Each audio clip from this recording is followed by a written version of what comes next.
بسم الله الرحمن الرحيم وصلى الله على نبينا محمد وقيب كلو برنامجyadeeni taxanaha ahaa ee koobna aynu kaga hadlaynay khaladaadka dhacaya ee inoo muuqday qarankeena iyo dalkeena laga galiyo maalmaha ay socdaan ololaha doorashooyinka Soomaaliland saddexdii wareeg ee ugu dambeeyay kameynaan hadal ujeedkuna wuxuu ahaa inaan comment laan amba faalalaan bulshada u dhaafno si bulshada iyadu ay u dhigato waxa dhacaya dhowr khaladaad baa inoo muuqday oo ay tahay mid bagaarkiisa uga hadalo waxaan ku horeynaynaa inuu soo qaadayna khaladaad ku saabsan qaabka beentu ku jirto ee maldahan ee faashirana xisbiga kulmiye oo laleeyaashiisa u abaabulayo waxa kale inuu soo qaadaynaa yana socda warqado been abuura fiidiyoo been abuura iyo masabid ummado kale iyo hay'ado dawliye iyo kuwa international qaramada midoobay ka leedahay iyo kuwa urur goboleedyada aynu jaarkanahay leeyihiin la masabidayo oo xisbiga kulmiye runtiisi fool xun ugu masabidayo iyo qodobka saddexaad ugu dambeeya weerarkii lagu qaaday guriga gudoomiyaha musharaxa xisbiga isbedel doonka wadani saddexda qodob aynu isdul taagnaa aynu ku horeyno arinta ololaha xisbiga kulmiye sideen hore barnaamijkeena ugu sheegnay ama barnaamijyadii ku horeeyay ugu sheegnay xisbiga kulmiye markii uu arkay inaan dalkan iyo dadkan maanta wax rajo u yaalaan online musana runtii 7 sano ugu dambeeyay laga marsaday oo laga xaadhay waxa uu rajo biday oo ololihiisa ku bilaabay jeegan waxa uu ku bilaabay Tollay iyo reer Hebela waxa uu isku dayay qorshe uu doonay in laba reer dalka ay dawlad ku sameystaan kuwaas aynu ka hadalay oo waxaan aqliyan iyo sharciyan midnaba suuragal ahayna in Soomaaliland laba reer iyo laba qoys ay dawlad ka wada dhistaan arintaas runtii way socon weyday way fashilantay waxaan arkaynay cududii iyo diidmadii ay shacbiga Soomaaliland isbedel doonka kaga jawaabeen kulmiye markii wajiga waxa noocaas la kulmay dariiqyo fara badan oo faashilkiisa si xoojiyay buu qaaday waxa kamid ah waxyaabaha uu kulmiye ku dhaqaaqay oo qaaday waxa la transportireeyo maalinba dhinac loo raraayo la xawila 250 dalaayadood waa dalaayada cagaaran dalaayadahaas la raraa kadibna waxa loo dhiibay ilaa 200 qof ilaa 300 qof markaas inta meel dhaxal lagu soo ururiyo sawir wal daraabka lagu jiro ama photoshop la saarinta afar tishaal laga soo ururiyo la soo kuusa markaas la waka kulmiye 200 dalaayadood buluug iyo cagaarka iyo maxay huruudaha la isbarbar dhigay sita ayaa leena tusaa aqliina waxaan ognahay oo inta ku fashileynaa beenta noocaas kulmiye maldahayo markan sidaan aragna marka xisbiga wadani loo soo banaan baxay dadku banaanka soo baxaan 5,000 3,000 4,000 qof baa soo baxa ma jiro xisbi awoodi kara inuu 5,000 iyo 4,000 qof dalaayado u qaybiyo oo dalaayadaas u dhaay madaxa 200 dalaayadooda gaariga lagu sida baa maalin burca la geeyaa maalin boorama la geeyaa kadibna 200 qof baa ayaa loo dhiibaa 200 qof baa afarta circle laga soo jara afarta koona laga soo gooyaa dhexda la soo curaydo drop wapka la isticmaalayo kadibna waxa leenooga dhigaa in hargeyso dhanba dalaayada sidato xisbiga kulmiye hargeyso dhan dalaayado ma qaybin karo mana jirto dalaayada la qaadi karo maalinba meel loo rari kara oo 200 300 ka badani waxa uu doonayaa faashilka taagan ee muuqda inuu runtii ku asturo oo aan runtii ahayn wax hadda ka soo kasbanaya musabixi sin hore u soo sheegnay 7 sano ee siilaya dalkan iyo dadkan miyi xisbiga uu qasayay ee hantida umada aan loo kala aabayeelin isna waxa gudoomiyaha xisbiga kulmiye hadduu rajo ka damacsan yahay haday uu cadeeyay uu muuqato inuu dimaasha kulmiye leeyahay wuxuu oran la war ka daayay hantida umada la liqay ka daaya war dalkan dadka leeyahay ka daaya war xisbigana hadhow dumaalaya ka daaya war rajaan umada ka qabay ka daayo oran la waxa laaliyo wixii hantu umada lahayd ee aan loo kala aabayeelin ee la liqay ee la cunayay ee gam laga sinay Muuse maalintii kama oran ninka maanta la jooga wadaad Soomaaliya la yiraahdaa waxa waa axadkii ugu musuq badnaa taariikhda Soomaaliland soo maray wasaaradda maaliyadda waxa caan magaalada Hargeysa ka noqday jaariyadaha u shaqeeya caan bay noqdeen lix jaariyadu shaqeyn jirtay mid walba Hargeysa caan bay ka noqotay waa jaariyada Soomaaliya loo jiray maxay caan ku noqdeen jamaalinin macallin buha maxadiga carruurta alfaatada bara baadun buu watay may hantidii ummadii la cunayay gamta laga siinay bay caan intuu isagoo caanimo dhaafay ee jaariyada caan ku noqdeen Muuse Nadiirku baa warkay war kada maalin lama oran samsam beenugan halkay ba iyo chambartu maalin walba qasnadii dawladdu haawanayso kada ma oran maalin kama hadal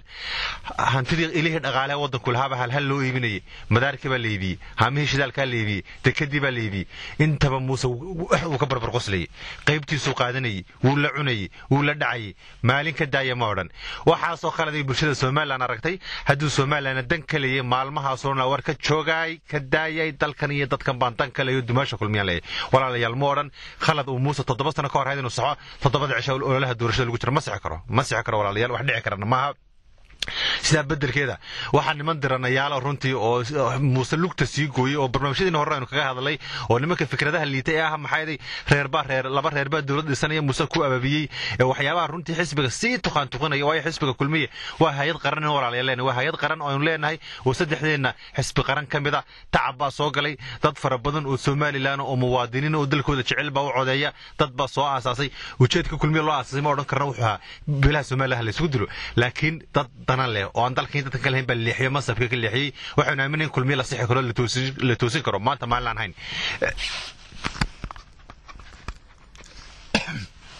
saas markay tahay kulmiye waxa uu soo dhaafay oo soo jaranjaradii ahayd in lagu saxo maanta hadda maanta doorasho taagay ummadda Soomaaliland way codaysay isbedelka rajada ummadda Soomaaliland ku xirantay dalkan qaatay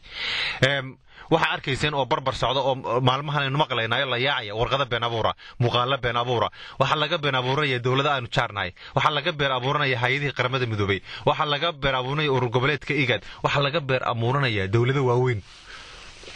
يا سمينيا شخصيات كل مية كم هذا سمينيا واحد دوني يعني دليل يحكي من حسبك وضن وقديان أيان تردو سوى واحد هاي مالين إذا كدم بيبا مالين تلابد لقطة قدام بلقطة كلا فشل ما يسوي واحد عدانية واحد وجندات كمساكين تها حرد بركعيا شيء مقدسة كشري العك كثير لقي بي إني كنا وسعيد له هذا ومال قلي اللي يريد محيا ذي واحد سميسا وضن ما نتغير نادي اللي واحد ولي قد وضن مقالون سومال لان مقالون حمر تاي حبة أنا عايز لأن ما وجب حين قلب تختخي اسمع عرام على عرام تاجرنا عاش عرام تاجرين dadkaas wixii su'aaba wali saafoosh xullo u saababulay walaal kulmiyuha waliba waxaan intu fado hoose Musa waliba waxa maal gelisay shirkadda Somcable iyo Saciid ujeedku waxa in xisbiga wadani loogu raadsho maxay dhaliil iyo cambaareen ayaan daradiisa kale ku dhacday waxa isla subaxa ku xigayba waa kii TV laga been abuuray ninkii kamaradiisa laga qaatay laga been abuuray hadlay ee ninkii duubayay iyo kii qarashka u soo dirayba sheegay isla maalintii ku xigtay waxa warqad maldahay oo qoray oo waliba isku geegayay naayo aqoonyahan ahaan jiray bulshada Soomaaliland dhexdeeda maxay dadku ixtiraamahayeen ninka waxa Maxamed Cali Bile intiina taqaanay iska qurba jooga ahaan jiray hay'adaha qaramada midoobay u shaqeyn jiray 7 sano hadaan odhan kare 7 badhkiiba amba 6 sano iyo badhkii ugu dambeeyayba waxa uu cod dheer kaga qaylin jiray musuqa boobka dhaca iyo baaba dalka lagu hayo waxa niman ka gaban dhaca iyo maxay musuqa kulmiye wada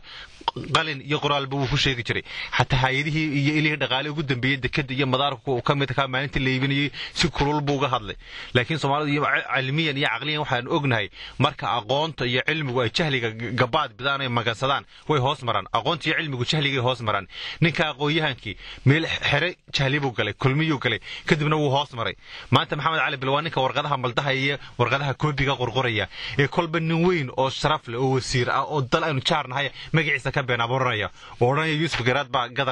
warqadu qoray ka been abuuranaya Amisom ka been abuuranaya maxay UNISOM iyo hay'adaha qaramada midoobay Soomaaliya joogay waa ninka runtii meel ka soo shaqeeyay waa ninka runtii waxa maldahaya waa ninka aqoonyahanka waa ninkii 7 sano ka qaylinay isku aragti baan ka hayn 7 sanadood baan isku aragti ka hayn ka wadaarka jirnay dhaca iyo boobka iyo musuqa maalinlaha iyo dadka qoraalisa faafiya kamid ahaan jiray 7 sanadood gawa maalintii Muuse soo sharaxay ayaa reernimo hoos martay way jahligaysay wixii aqoon haysay taxad ka gashay lugihiisa hoos gashay aqoontii waayo jahligii baa dul maray waxa uu aqliyan keenay oo noqday ninka aqoonyahanka inuu kulmiye kaga dhaxoolayo jeegaan leh reer leh dawlad baa reer ka kooban ilaa markii dambe halkan markayna u gaaray waxaad arkaysaa aqoon darrada iyo aqli darradu marka xataa qofku uu barnaamijyo siyaasi iyo xisbiyada taageeray meel fog wax laga eega waxa arkaysaa sida ninkaas uu meedmay oo madax mulshay warqadu qaadaba subax waaga bariyo ayaa laga soo jawaabaya Yusuf Garaad waxa uu yiri khaladka warqada ku qoranaya maskaxdu liqi kale markaan ka tagay uu 3 jeer magacaygu kaliya khalday adeegada magaciisa kaliya ayuu 3 jeer khalday sidoo kale taytalka ugu sareeyay warqadu ku qorayd waa dawladda ku meelgaadhka Soomaaliya 2012 ku meelgaadhimo ka baxdo maanta dawlad rasmi ah Soomaaliya ka jirtay xamar ninka waxa qoray waa ninka aqoonyahanka ahaan jiray waa ninkii dalka iyo dadka inuu haweenaa walaalayaal kulmiye aqligiisa mijiisa hoos mariyay wuxuu ahaa dadka inuu baahanay dal qarankeena inoo dhisay karaabaha waxa aqoonyahan ummadeena hadina ka faa'iideysan aan ficilaa laakiin ayaan daro kulmiye ayaa taxadka geeyay kulmiye sida awrka rartay kadibna jahligu hoos maray waa maanta waxa ku kacay waxaan arkaynaa waxa laga been abuuray Amisom waa wadamada jaarka Soomaaliland nahay waa wadamo inaga daakhileen oo wadamo la hirdamay dalka inuu walaalahan nahay ee masaakiinta ka jirtay maalmo baqar ka dhacay soo nabdan lahaayeen dadkaas wanaag mooyeen inaga dhibaato inooga timaado tobankii sano ugu dambeeyay Soomaaliya joogeen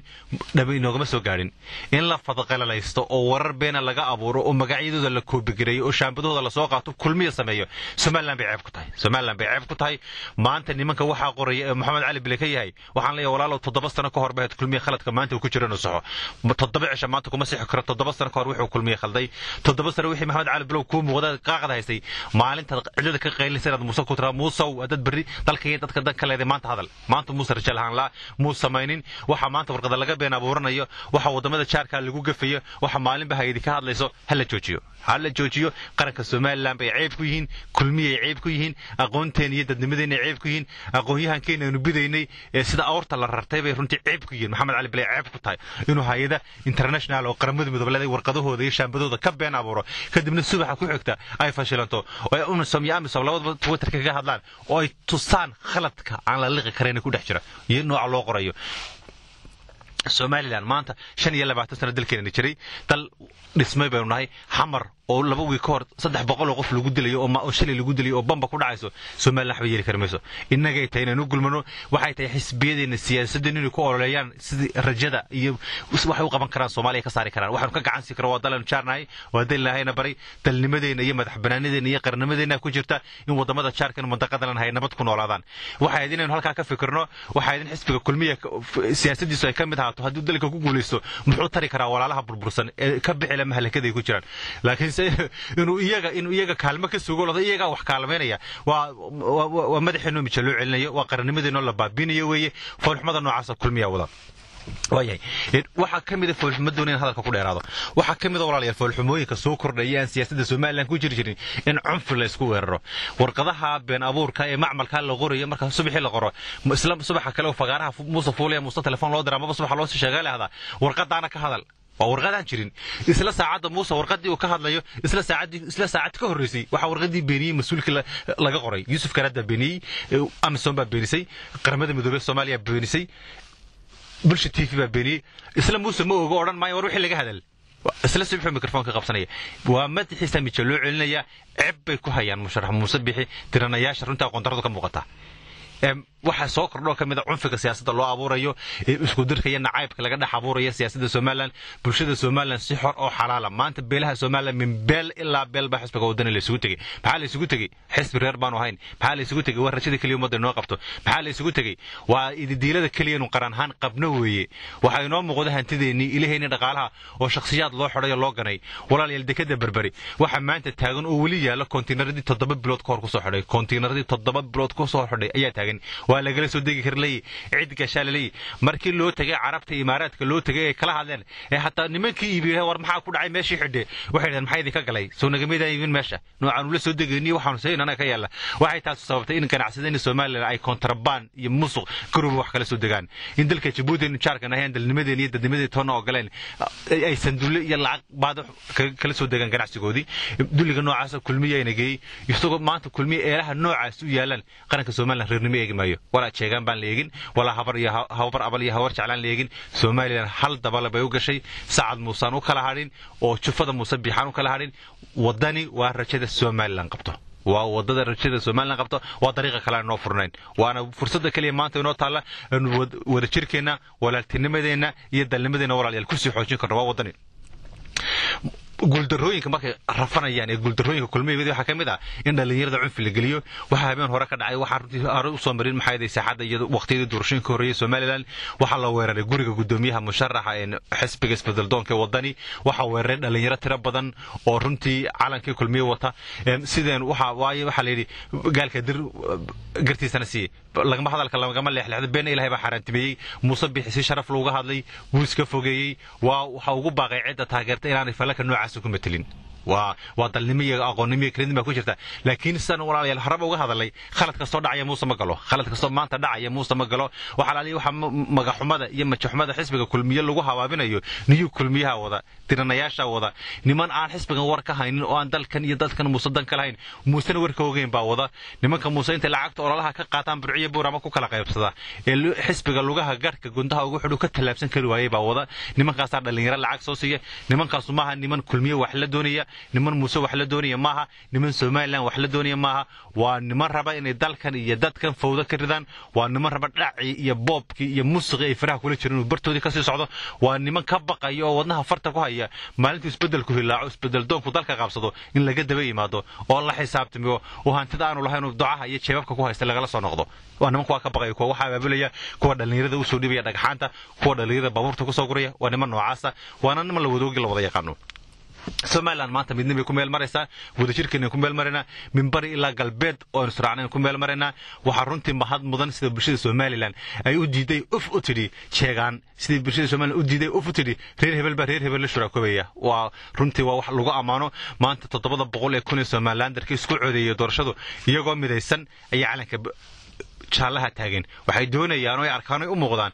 rajada kaliya inaan daayicin aad iyo aad baan ugu hambalyeynay isbedel doonka Somaliland ka jawaabi mayno xagasho kasto daranayaasha kulmiyeen oo gatamada ka jawaabi mayno raali galintii iyo sidii uu isaga fogeeyay Muuse Biixi dhacdadii lagu weeraray guriga gudoomiyaha wadani waynu soo dhaweynaynaa niyad samaan baanu qaadanaynaa daacadnimo qaadanaynaa run sheegayo waxaanu isha ku haynaynay si dhow la soconaa daranayaasha munaafiqiinta ah ee kulmiye dhabarka jabiyay ee Somalilandnimada dhabarka jabinaya ee ka been abuuraya dalkeena dadnimadeena kuwaasaynu eegaynaa kuwaasaynu iskeeriyayna qabiil baynu eriyayna walaalyaal baynu eriyayna maanta inaanu qabiil wax tarayna waxaan aragnay haamihii ugu hooseeyay ee beelaha Saacad Muuse wadani xoojinaya oo hal lagu soo biiraya waxaanu arkaynaa xamarji iyo qabiilkiisu